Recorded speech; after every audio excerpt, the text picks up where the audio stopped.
মাদক যদি সমাজ থেকে চলে যায়, আপনি নিশ্চিন্তভাবে ঘরের দরজা খুলে ঘুমাতে পারবেন। মাদক এবং কিশোর।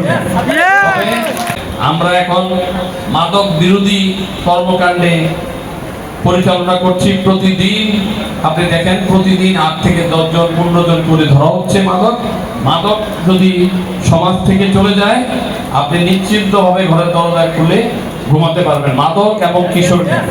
তবে আপনারা আপনাদের সন্তানের খবর রাখবেন, আপনাদের সন্তানরা কোথায় যায়, কি করে, মোবাইল ফোনে আসক্ত যেন না হয়। এবং আরেকটা কথা বলে দেই, কারো মোবাইল ফোনে যেন জুয়ার কোনো অ্যাপস না থাকে।